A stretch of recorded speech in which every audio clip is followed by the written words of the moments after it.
It's been a busy night, week, year, life, whatever you want to call it. And as you know, I'm getting over being really sick. I just got out of a convention committee meeting, so I said, you know what? This subject has kept coming up. So I wanted to do a quick live stream on it. I actually have this streaming on another channel I have too that's very rarely used, that I use for beauty items, but this is a subject I know interests people. I'm going to give it a few moments to build an audience. And yes, I do mix stripes and polka dots and plaid. Don't come for me. I'm hoping that using this onboard software, I didn't feel like going down to my freezing basement for studio, that I'll be able to play a video. I get asked a lot by people who are usually older, not necessarily as old as I am, but adults, particularly other women, but not always, sometimes some men, who say that they suspect that they are on the spectrum, that they suspect that they're on the autism spectrum disorder. And since I am so open about the fact that that they're comfortable talking with me about it. And I'm more than happy to talk about it. I think we need to take the shame and stigma out of these types of things, which is why I'm pretty much an open book about everything in my life. It's just easier to be that way. And it seems like over the past 2 weeks, I've had a lot of people write me to share with me, hey, I've got this going on in my life. I think I might have autism. I always encourage people, if you can and if you can afford it, get a formal diagnosis. Yes, I'm not going to get into the whole argument over whether self-diagnosis is valid or not. I'm not here to judge your life, but you know for sure if you get a formal diagnosis. So I do encourage that, but I understand that as an adult, it gets difficult. There's not that many clinicians who will do an adult diagnosis. So it's becoming more and more common. And I am trying to find something here that I am looking in a drawer for that I probably should have did ahead of time. And if I can't find it, I found it. So I was going to say that's okay. Here's my official diagnosis. And you'll see, if you look up at the top there, I don't want to give away too much, but you can see there's like a little children's logo because mostly they diagnose children. But there's a lost generation of girls, particularly, though I'm not going to say this doesn't happen with boys, that girls present differently than boys, and we are very often missed. So I wasn't diagnosed until I was in my 50s. And that, unfortunately, is not unusual. So because the subject kept coming up, I didn't have anything else planned. There's a video for girls that, and I mean by girls, I'm not trying to be demeaning. I mean women, okay? Literal girls or women, of a YouTuber that I really enjoy that I would like to share with you guys. And then I would like to add my commentary to things she said, though I can relate to everything she says, but I would like to add something to it. And I would like to hear from you guys if there's anything you would add to it. Male, female, doesn't matter, even though this particular video is geared towards women and girls. So I don't think there's really any other introduction. I could go off on some rabbit trails while we're going, but you guys are going to need to let me know if you can hear this video. If you can't hear the video, we're just going to have to do plan B and I'll improvise. And I don't like that. I don't like unexpected plan changes. But let's see if we can put her up on the screen. I haven't done this in a while here. You all will have to let me know if you can hear her. I know you can hear me fine, but I want to know if you can hear her once I put her on the screen. When I put it on the screen, you'll see the name of her channel, but I'm going to give this to you so you could, if you're interested in the subject matter, you can go subscribe. Please go give her video a like. This particular video has over 2 million views. It's a very good video. Her name is Olivia Hops, and this is her first video on the topic, and she's so cute. But let's see if we can pull her up. So I'm going to hit share screen. Okay, let's do this. Okay, now you can see her and you can see me. Can we move me? We can't move me. All right, so you can see her. Hopefully you can still hear me. Let me know. I'm going to start her video playing. I let it go past the intro, I think, though I think there's a little bit left in the intro. Let me see if I can scrub. No, I can't. Past the intro. It's still intro, intro, intro, intro. She has all very nicely. It still says intro, huh? Okay. Okay, we're going to stop at the intro where she talks about herself and her life. But I want to get into the title of her video is 10 female autistic traits. So I just thought this would be fun to talk about and I would give my input. Before we started, as always, if you enjoy the type of content that I produce, please consider becoming a patron at patreon.com/Pink Flame of Liberty. You might wonder, this is a politics station. Your channel, you do politics and history. Why are you doing a video on autism? A, because I do what I want, because I'm a libertarian. But B, I don't mean this insultingly, and I also don't mean it as a joke. I think 90% of the Libertarian Party is autistic. So you're my target audience. But let's see if you can hear her. Please let me know in comments if you can hear her. And if not, we'll do plan B.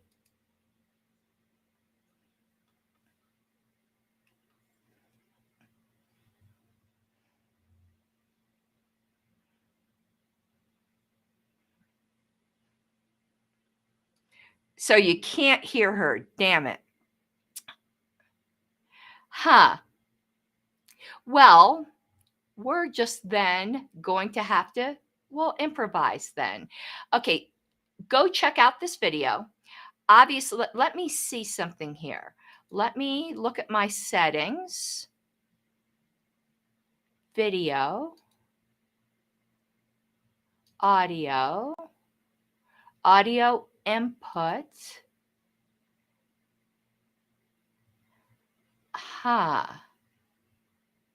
Show advanced options. Just give me 1 second.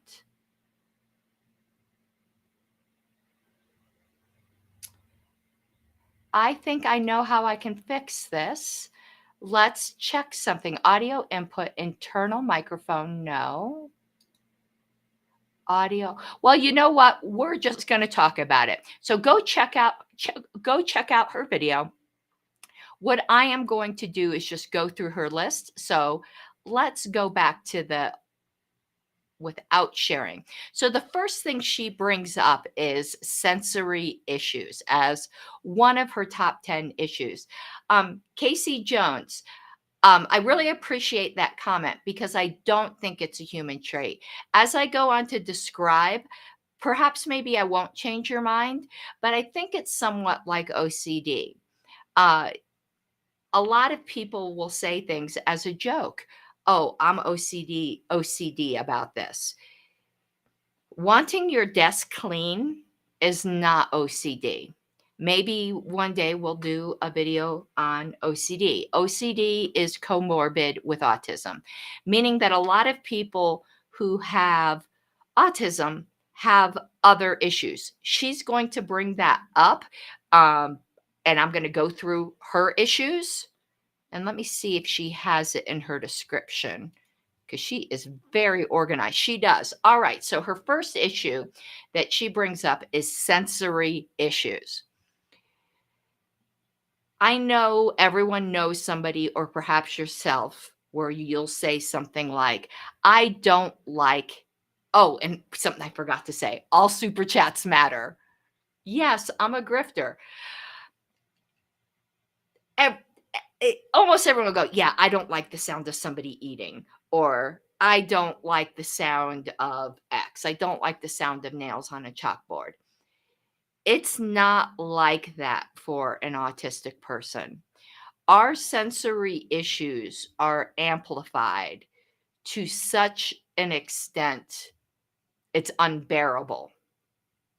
Like, literally unbearable.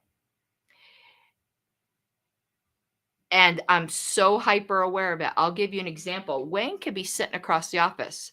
I'm not even looking at him, and his back is turned to me, but he's going like this. He might not even be picking a fingernail. He might kind of sort of be.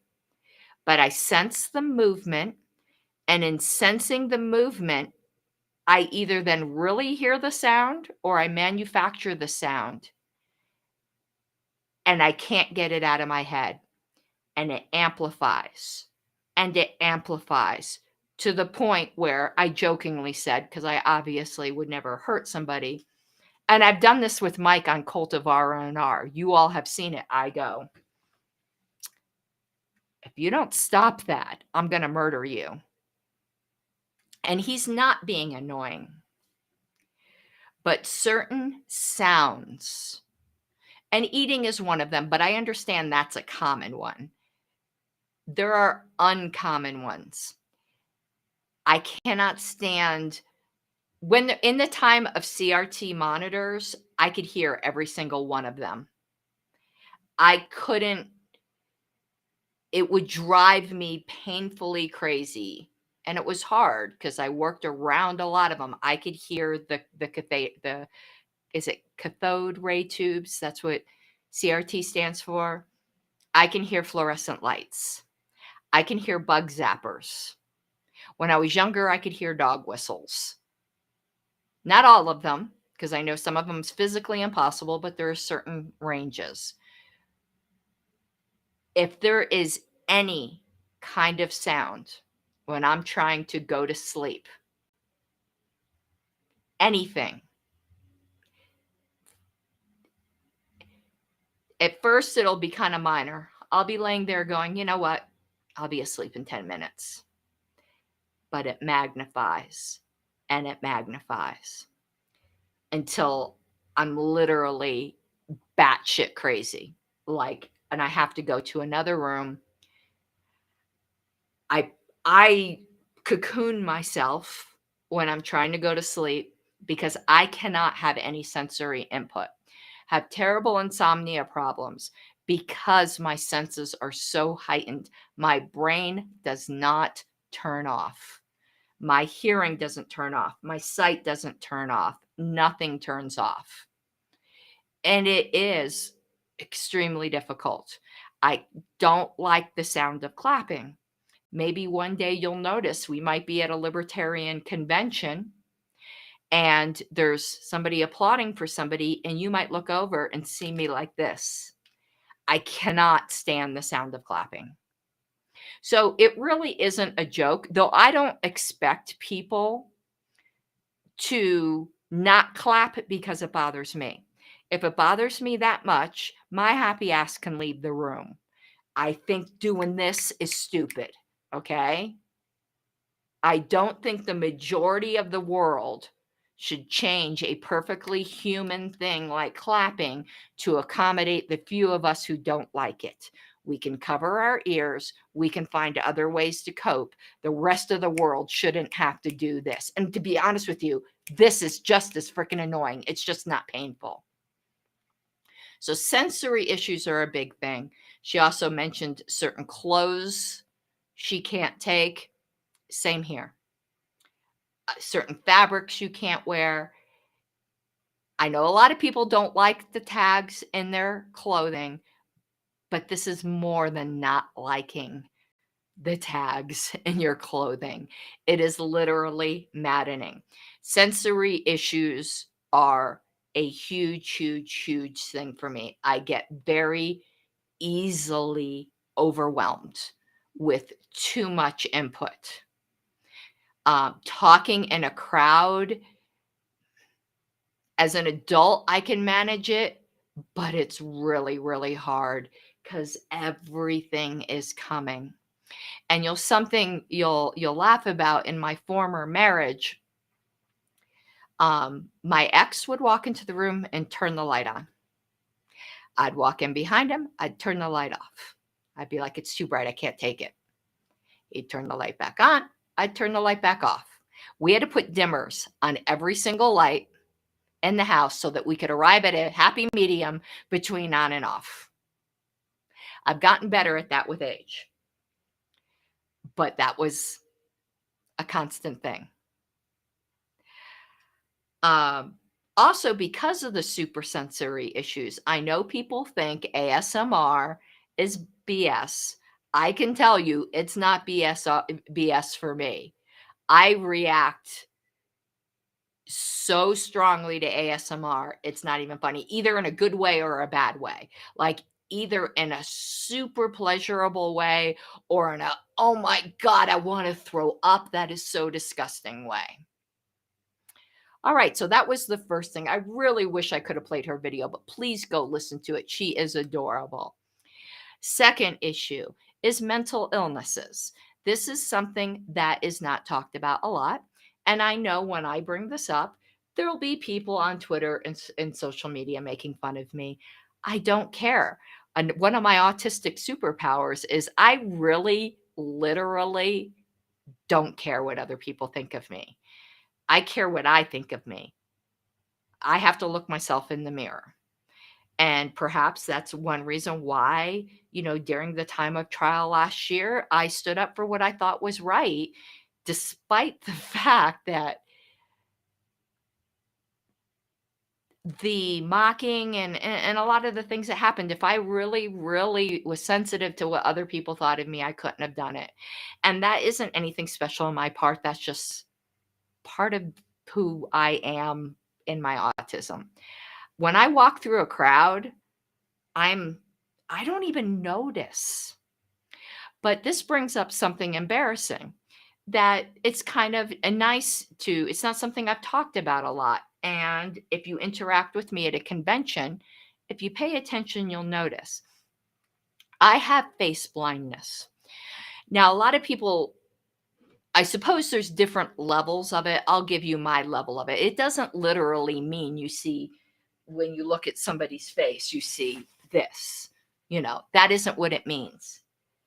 I don't recognize faces. I have to know somebody really, really well to recognize their face. It's embarrassing. I could have just been introduced to somebody 2 minutes ago. And like somebody I knew online that, maybe had an avatar that wasn't their face. So I didn't have time to get used to it. 2 seconds later, I don't recognize them. There's been places I've worked where I don't recognize my coworkers, even after a year. It's super humiliating. So you hide it. And what I do is I fake it till I make it. I pick up on conversational clues until finally I make a connection in my mind who this person is. And it's not because I don't care about them. I have face blindness. As a public person, do you realize how difficult that is? When there are people who look up to me or are waiting to meet me at a convention or have just met me an hour ago at a convention, and then I struggle to remember who they are, and it's not because I don't care about them. It's humiliating. That's why I love name tags. So you'll notice something if you observe me. Please don't do it openly. It will be embarrassing. But you'll notice when I walk up to a group of people, particularly at a convention where everyone wear a name tag, I will surreptitiously do this and look at everyone's name tag because I want to remember who they are. Because it's insulting. And I don't mean to be insulting to people. If I don't remember you, it's not because I don't care about you. It's because I have face blindness. It's really been only probably Well, we've had a lot of electronic meetings, so just before this LNC meeting, that I can even recognize everyone on the LNC. I I just don't remember. When people ask me, and it's not a memory problem, so don't remember isn't the right word. So sometimes people ask me, "Oh, who's that in a picture with you?" And I just try to change the topic or ignore the question because of that. A lot of people have this, and it's not just being terrible with names. I remember names really well. Some people get really, really surprised. It's placing it to the person. I'll remember so and so said such and such when I'm just remembering a situation, but conjuring up what they look like in my mind is impossible unless I know them really, really well. And it takes a long, long time. I work in a very small office now. I think there's only 1, 2, 3, 4, 5, 6. There's only 7 of us. Got it. I got everyone's name down. I don't remember everyone's name for a bit. I had to take little cheat sheet notes for only 7 people. Imagine being a public person. Now, she didn't put that on her list, but I guess I grouped that in with mental illness. That's not really maybe it's a cognitive disorder. But in mental illness things, I've got major depressive disorder. I've had it my whole life. It's not feeling a little bummed. It's major, major depressive disorder. Luckily, I found some treatments that work really, really well, which we'll talk about another time, perhaps, if people are interested. I don't want to get into it here in sidetrack. I have OCD, and it's not merely want my desk to be straight. As you can look behind me, some people go, "No, you don't. Look how messy that tower is. It's not even straightened up." There's different kinds of OCD. There is the OCD that says everything needs to be lined up. This is all historical stuff, by the way. But that's not the type of OCD I have. And when I was growing up, there wasn't the internet. And I've talked about this before, but I know not everybody has seen this video. And when here's the thing, if anyone else here has OCD and isn't embarrassed to say, would love to hear your experience. Growing up with it now would be a lot easier because you could Google it and realize you weren't alone. But when I grew up, my first computer was a Commodore 64 when I was in 7th or 8th grade. There wasn't computers. If you wanted to look something up, you looked it up in the Encyclopedia Britannica in your house, or you went to the library. That's the way it was. So when you have OCD, you know what you're doing is irrational. You know that, but you do it anyway. And you start to think you're a little Fruit Loops. And of course, you're not going to tell people. Who's going to go around and tell people you're doing crazy stuff? So you keep it to yourself. And the more you keep it to yourself, the more ashamed you get. So there's different types of OCD. Everything having to be in its place, that is a type. And it's not merely being a neat freak. It means that you literally are paralyzed unless everything is a certain way, including picking up dust specks. There's germ OCD with people who wash their hands 100 times. That isn't being a clean freak. Sometimes people with that type of OCD will wash their hands until they're bloody because they're so dry and chapped. I don't have that. What I have is called checking. So I have checking OCD. It's gotten much, much better as I've gotten older. And I also went through cognitive behavioral therapy, which was extraordinarily helpful. But what checking OCD is you can't leave the house until you have different fears. It's what it is. I grew up in a very abusive household. So a lot of people think that that's what OCD springs from. It's like people who self-harm. It sounds and I don't do that. Not that I'm shaming anybody. I'm just saying there's one thing I don't have. They do that as a means of control. OCD is it's an anxiety coping mechanism.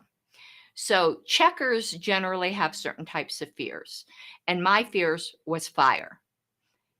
So I would check any appliance in my home that I thought could cause a fire had to be unplugged before I left the house. And the stove had to be turned off because you couldn't pull the stove out and make sure that was unplugged. I would have done it if you could. Okay, a lot of people do that, right? OCD is more than that. OCD is you get in your car and you start to drive to work, and your mind goes, did I check the iron? And you drive back home, because of course you did. And you check it again. And then you leave the house again. And you go, did I really just recheck the iron? Or am I remembering yesterday when I checked the iron? And you go back. And you can do that 20 to 30 times. Normally it's checking the stove, but it could be checking anything. When I was a kid, I was convinced, don't ask me why, I must have saw a scary movie, that in the middle of the night I was going to get bit by a snake. I know that sounds weird, but I was like 6 years old. Every morning, I would get up and I'd spend an hour looking for a snake bite on my body. That's OCD.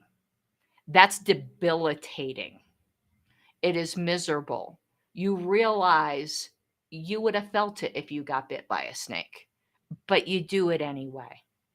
It used to be when I came home, I couldn't relax until I checked under every bed, behind every door, behind every curtain, or I couldn't relax. I had to make sure somebody wasn't hiding there. Until I finally said to myself, self, what would you do if you found somebody?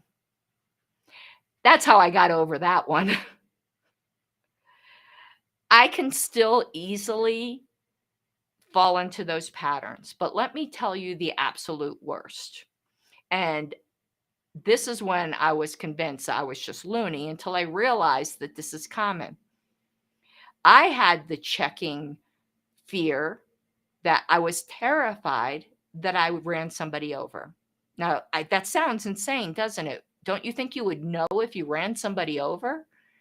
Every bump in the road, I'd go, I don't know, 100 yards and go, oh my God, was that a person or an animal?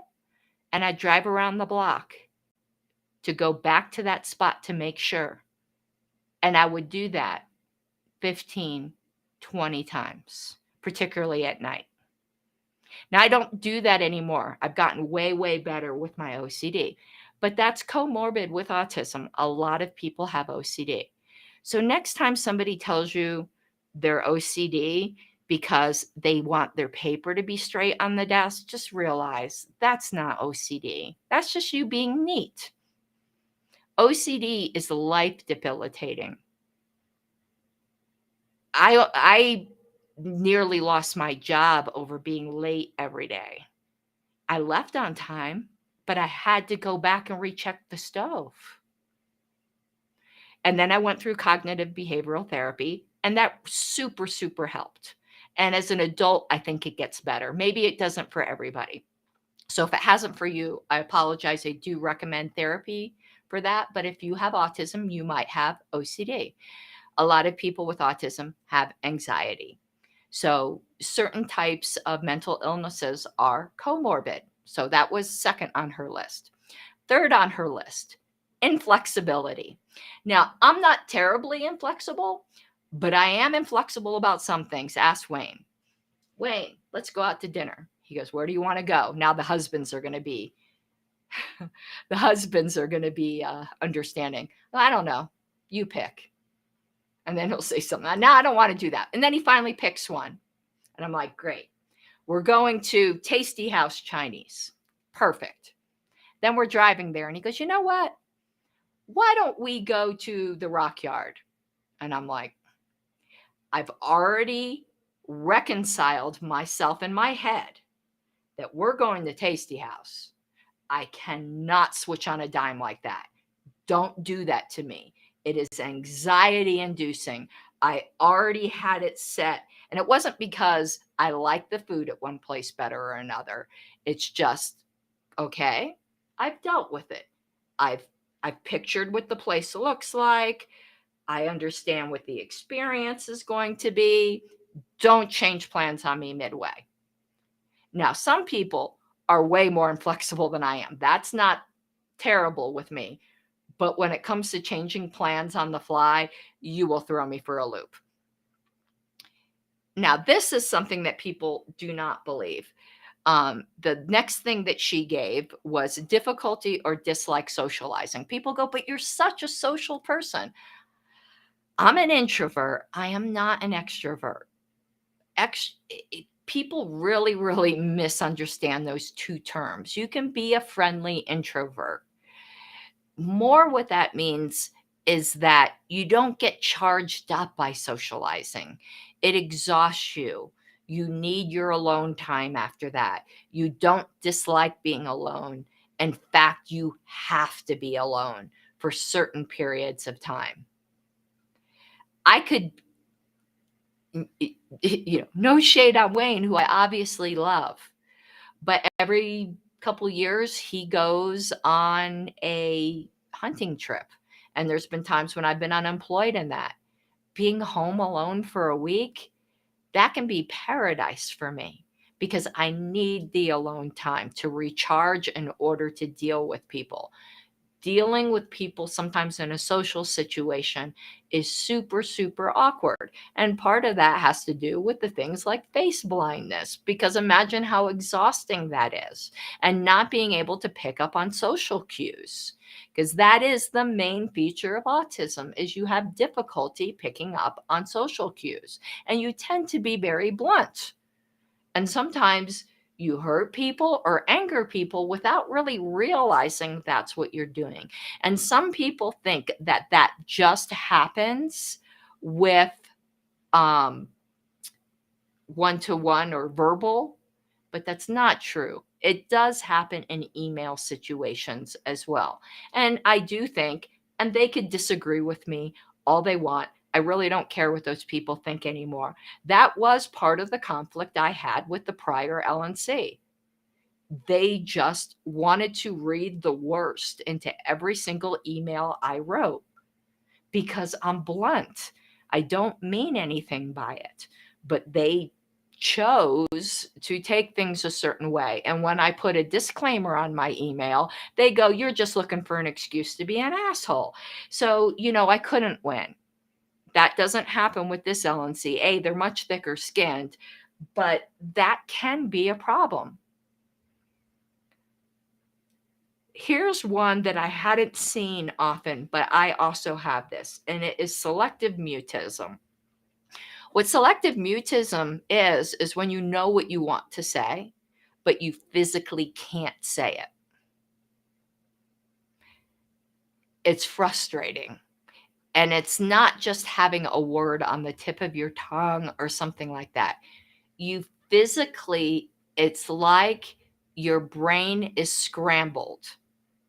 Something is not connecting and you can't get it out. That doesn't happen to me often, but it does happen at times, and it's extraordinarily frustrating. Here's where I think us libertarians come in. She said, black and white logical thinker. That describes every single libertarian that I know. We are very black and white thinkers. It's right, it's wrong. It's aggression, it's not aggression. How can you not see this? I don't think I need to explain that. I think anyone here who's a libertarian understands that. Valiant Thor said, sounds like self-censorship. No, it's not. I wish I could explain it. Unless you've experienced it, it's hard to explain. Because a lot of times, it's not that you're saying something controversial. You might just be trying to express anything. I mean, something mundane. Like what color, like your husband's asking you, hey, we're going to decorate this room. Do you like this? it could be, it's not self-censorship is like when you're going to say something that you know might not be a popular opinion, or you're scared to say something. It's not like that. For one thing, I don't care what other people think. I say unpopular opinions all the time. And I'm usually not scared to say things. It's not that. It's you feel like you shorted out. I really, if anyone else experiences this, maybe you could describe it better than I can. So the black and white logical thinker, I think we all understand that if we're libertarians here. But here's the one. Okay, I'm going to give you a TMI warning. If you don't want to hear TMI, maybe come back in 5 minutes. Knowing me, it'll be longer than 5 minutes because you know that I talk too much. Gut issues. I do not know one autistic person that doesn't have gut issues. And I think that's where, remember that study that came out where everyone kept saying vaccines cause autism? If you believe that, I'm not here to argue with you. I do not believe that. I believe that study was misunderstood. And even the guy, Dr. Wakefield, who did the study, said it was misunderstood. He pinpointed causes of autism as gut issues. Our gut is called our second brain. That a lot of our functioning comes from our gut, not just from our brain. And I do think something going differently, I don't like saying going wrong, because I wouldn't change being autistic if I could. And I'll explain why. It can be a disability in a way, and I don't mean that in a negative way. When you're dealing with, if you're the odd one out, your disadvantage might be a better word than disability. But gut issues, I have found, is common. My gut issues are severe. But here's the TMI part before we get to the rest of it. This, I wish I could play this audio, because when she said this, I literally laughed out loud. So she said on her video that when she learned that you're supposed to poop once a day, she was like, what? People poop once a day? Really? Like her, you're going to learn more about me than you ever wanted to know. Once every 2 weeks is pretty damn common. I never knew that was unusual until I was an adult, because it's not like we walk around talking with each other about how often we poop. That's normal for me. But you can imagine that makes you feel not so good inside. So that's typical. But also, I can't eat without my stomach killing me. So working is difficult because if I eat, and it makes me tired. After I eat, Mike Seebeck knows this so well from us doing the Cult of R together. I want to go to bed. And I'm in pain. And I'm miserable. So often I have to plan my eating around when can I go home and lay down and go to sleep. Going out eating socially, I just got to power through it. But normally it's very painful. Gut issues are just, they're bad. They're bad. My gut hurts all the time. And that I have found is very, very common with, I don't know an autistic person that 2 weeks might be on the longer end, but I don't think I know an autistic person that goes once a day unless they're drinking Metamucil or something like that. She also listed excellent long-term memory, poor short-term memory. Yeah. No, I don't think as bad as she does. I can remember things from forever ago. But we're short-term things. But I'm not so sure that's an autistic thing with me. It seems kind of within the normal range, but she mentioned that. Um, the last thing, and I want to watch her video again for that last point because I'm not sure how she worded it, but meltdowns. If I get overwhelmed, okay, when I was a young child, I didn't know how to handle my emotions and the sensory input. So I threw temper tantrums. I think I even still have these freaking embarrassing pictures because my brother thought it was hilarious. Oh, yeah. I don't know if I could. I think I've shown these before. Let's see if we could put it up to the camera. My brother thought it was hilarious. They thought they could embarrass me out of temper tantrums. But here's me. He's holding my arms while I'm trying to flail around because I just didn't know how to process my emotion. Here's another. I'm just freaking out in the corner. Just couldn't handle it. Having an absolute temper tantrum. And again, they wanted me to do something, and I just shut my eyes. I just didn't know what to do. As young children, that's how you handle things. Now, what I do is I'm like, I'm overloaded and I just need to go away for a while. And Wayne is such a saint. I'm like,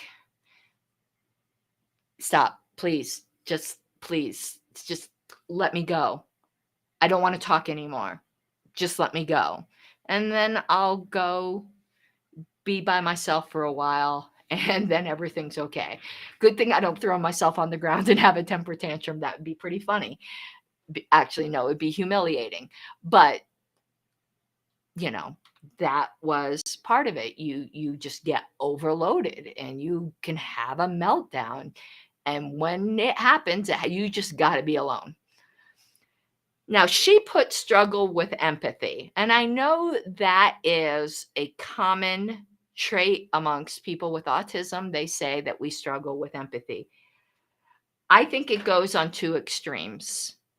Because struggle with empathy could mean that you have a hard time with empathy, but that isn't the case with me. I have overactive empathy where I have to tell Wayne specifically, don't tell me something sad, because I will think about that sad thing and be upset about it for years, literally. We've lived in this house now since I'll get back on the other thing. When did we move in here? Let's just say a decade, because it's been close to that. Well, in the house we were renting, if you live in a place with basements, you have these window wells. Well, apparently a rabbit fell through one of the grates of the window wells and got trapped in the window well, and we didn't know it, and it died there and got all desiccated. It's 10 years later, and I still can't stop thinking about that rabbit. I'm like, don't tell me sad things, because I don't get over it. The empathy is overactive. So, my parents couldn't take me to sad movies because I would become overwhelmed. There was a movie called Baby, which I don't know if you remember. I still remember this. How old am I? This was 40 something years ago, and I'm still sad about this damn movie. So I think the struggle with empathy goes in extremes. You're either over empathetic or you struggle with it. So those were her top 10. And I can really, really, really relate to that. So I just figured it would be an interesting discussion to have.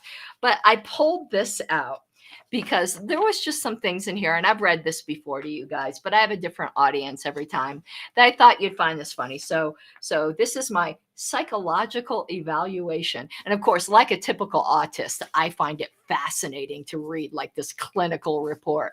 It's like I'm reading, I joke with people, it's like I'm reading a National Geographic report on a foreign species. So let me see, what was the formal diagnosis here? Diagnosis. Autism spectrum disorder level 1 without accompanying intellectual impairment, without accompanying language impairment, and major depressive disorder. So, there's just some funny lines in here that I'm trying to find. Let's see here.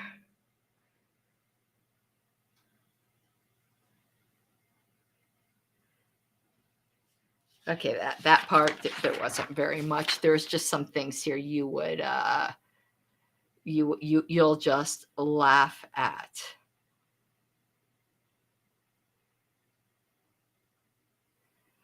It says Miss Harlos reported that she's not good at describing abstract things, which I'm not. That requires direct communication to understand why I upset somebody. That I like facts and I tend to be very direct, and that I become singularly focused on subjects of interest. And then here's the clinician's observation. She seems currently overwhelmingly interested in the Libertarian Party.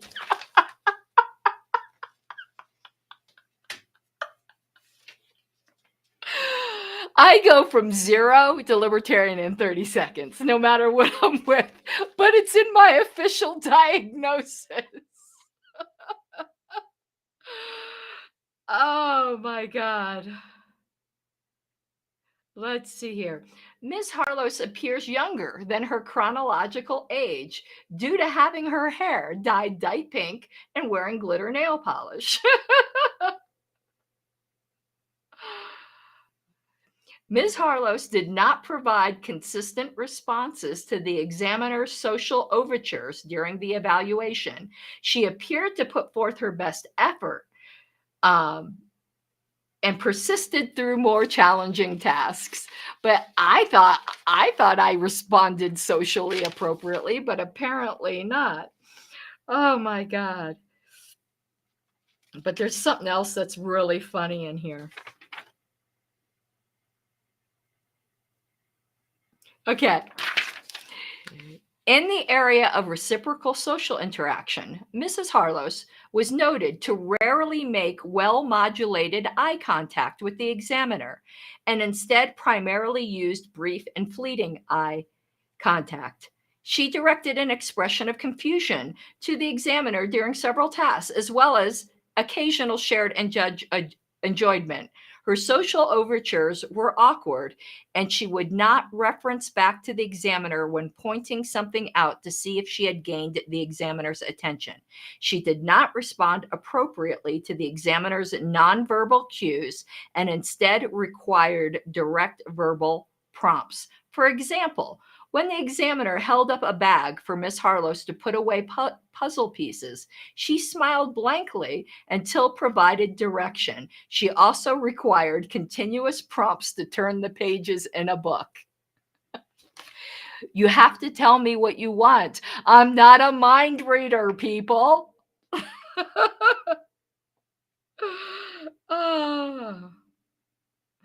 And then it says she was able to adequately describe somatic sensations associated with anxiety, but displayed significant difficulty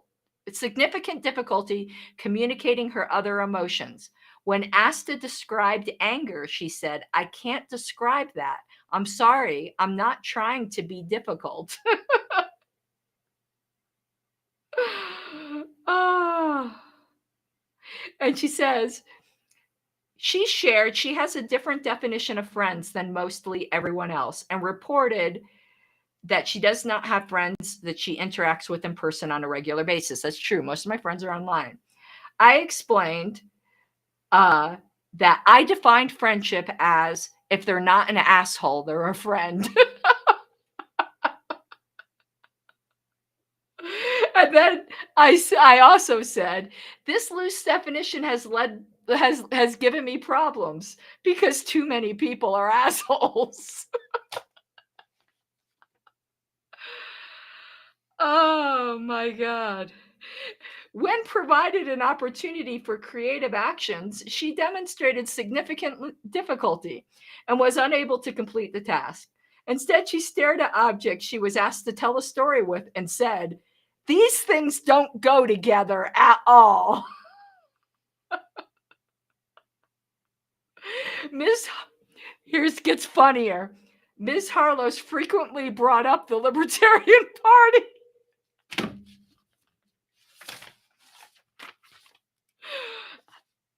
I don't even remember that.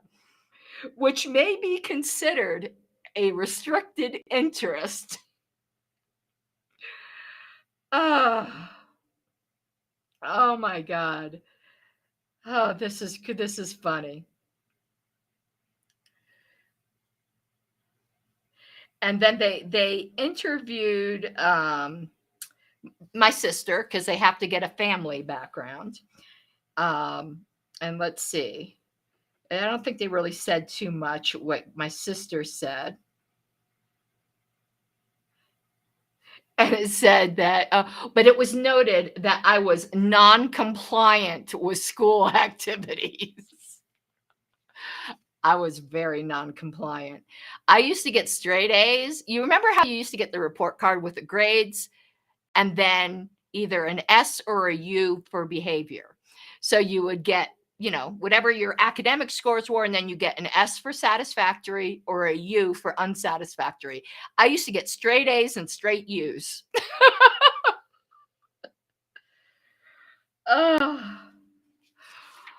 I was very non-compliant. I did not like authority. Let's see here.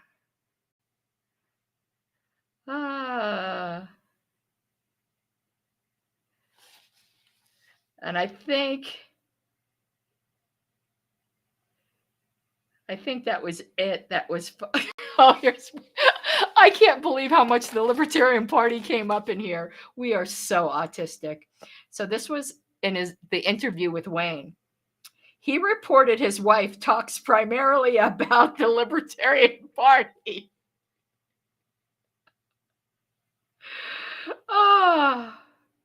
And it says, my sister said she always knew who she was and was always a unique person who had a mind of her own and knew what she wanted to do.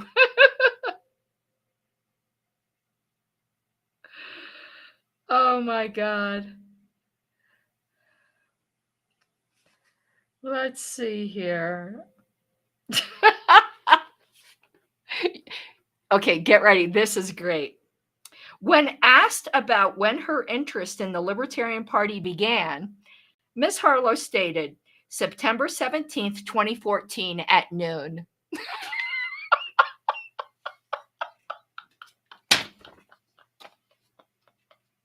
It's true, by the way. It was that date at that time.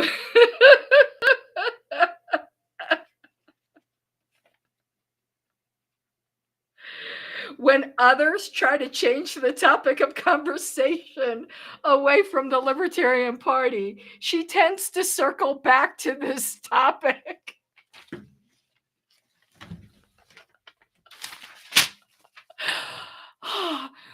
Oh my God, I'm dying here. Oh.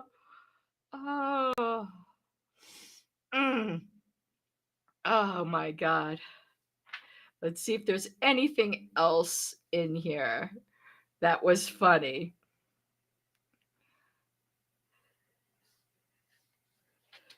I think that was pretty much it. Oh no, the Libertarian Party comes up again. I didn't realize it came up so many times. Okay. Ms. Harlow shares she often upsets females she interacts with without realizing it and has difficulty noticing when her behavior bothers others.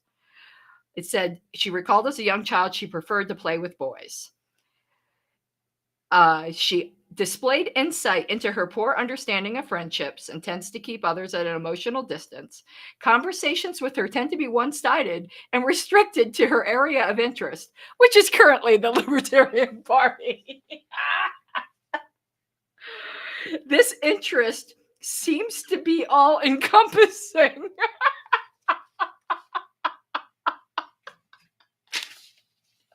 You think my room is just filled with all this shit? This is all LP shit. I've got to scan this. This is Radicals for Capitalism. This is from my town council race. Parliamentary procedures, LP stuff. Parliamentary procedure. Oh, I got a book on autism. Okay, that's good. I got a couple fiction novels, and then Scott Horton.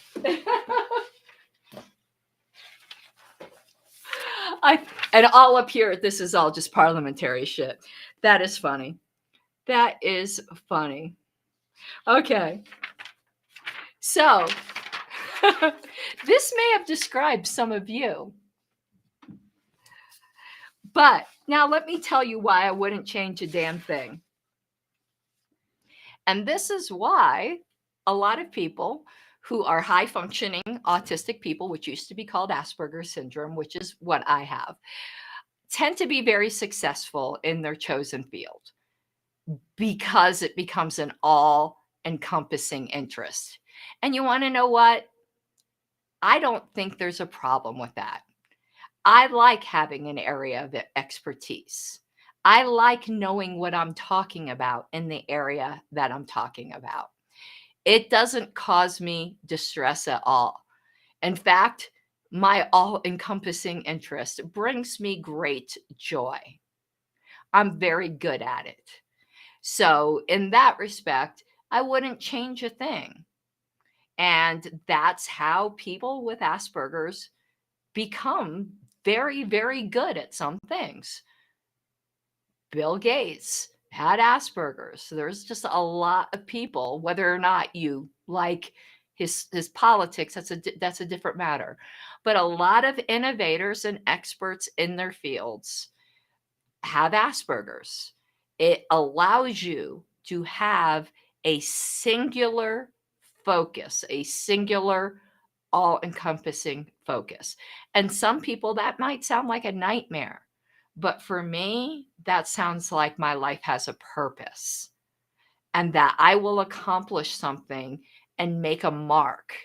And to me, that's the purpose of life. That might not be your purpose of life. I just found it funny that I didn't realize that during all of this, but I do know the exact date and time that I discovered the Libertarian Party and my life ended. So just looking around, see if anything else interesting I have to show you, but that's about it. I hope that this was educational for you all. I am sure my haters will get plenty of fodder to make fun of me if they wish. And like a typical Aspie, I really don't care. I like who I am. And I like helping other people like who they are too. So if you found yourself with some of these not typical things, and perhaps you also are diagnosed or you suspect, in which case, again, I encourage you to get a diagnosis. Use your unique talents and predilections to better your life. Life would be really, really boring if we were all the same. So let me take a look at comments here. Trendlin says, my son needs to find his purpose. He's not fully cooked. When he finds it, he'll know it. That's the great thing about being autistic. When he finds it, he'll know it. He just hasn't found it yet. And when he does, he will be very successful at it. It might not be something that makes a great deal of money, and it might be something that makes a great deal of money. But, you know, as far as I'm concerned, autism is my superpower. I have weaponized autism in the best way possible. So, you know, no shame in my game. I'm going back through some of the comments just to make sure I didn't miss anything. Does this thing not let me go through comments? How dare it not let me go through comments? Oh, I think I can pull up the chat on the side. Yes, thank you. So I'm just going through here to make sure there's nothing I missed.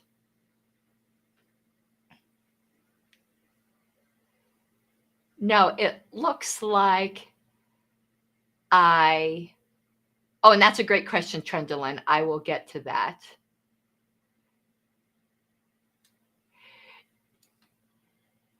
If people don't know what imposter syndrome is, it's where you feel like, God, how do I even describe this? It's been a while. I know exactly what you mean.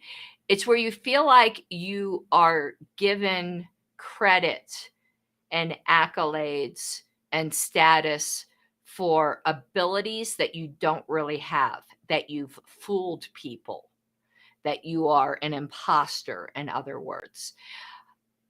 No, not particularly, though a little bit. I wouldn't equate it to my autism, though. Women in general, and I'm not trying to get into the whole patriarchy thing, but it's very common amongst women when you're dealing with things that aren't stereotypical women's activities. So sometimes if you're in a traditionally male field, and I'm sure it happens with men in traditional female fields. Like, for instance, I'm sure there are male nurses that sometimes feel that way. But it's a very common female trait. I have had it at times where I felt like that people thought I was better at something than I really was. But at those times, it just motivated me to live up to the expectations. I think people with autism who aren't yet diagnosed, and God, I never really thought of this. I've never felt like I've suffered from imposter syndrome ever since I got my diagnosis. Life can be very confusing when you realize you're different from a lot of people and don't understand why. And that leads to a lot of anxiety. And that is the source of imposter syndrome, is anxiety. My anxiety level has gone way down. So if you're older and you're wondering, I'm not a kid, why would I bother to go get a diagnosis? Get it. Because you will understand yourself better. And my life has improved a million times since I got my diagnosis. I no longer beat myself up for being different. I no longer beat myself up for not understanding why I might have offended somebody without realizing it. I realize that it isn't that I'm cold-hearted or not a good person. I'm just different. And it gives me the opportunity to let people know, hey, I struggle in this area. And unlike the typical stereotype of libertarians where, we're self-reliant, yes, we are. But I think having too much of that attitude leads to dystopia. I do think that we are our brother's keepers and that we should try to understand other people. I don't think I have any right to demand that you, quote unquote, accommodate me. But if we're people who like each other and have respect for each other, we will want to accommodate each other. But we can't do that if we don't talk about these things. So that's why I think these discussions are super, super important, even though I know it will give ammunition for people to laugh, at some of the weird, odd, quirky things. But, that's my life. I enjoy it. I really wish we could have played that video I pulled up earlier. I really, really do wish you would go watch her. She is adorable and explains things a little bit differently than me and is about half my age. So comes at things a little bit differently. If you perhaps have a young daughter that might be going through this, that video, she might really, really relate to it and it might help her. So with that, I got to go and exercise my superpower and do some Libertarian Party things because I'm in the middle of minutes and I can't get my mind off these minutes until these minutes are done. So I hope this was informative. I hope you found it humorous. If you also are autistic, you are not alone and you have absolutely nothing to be ashamed of. Have a good night.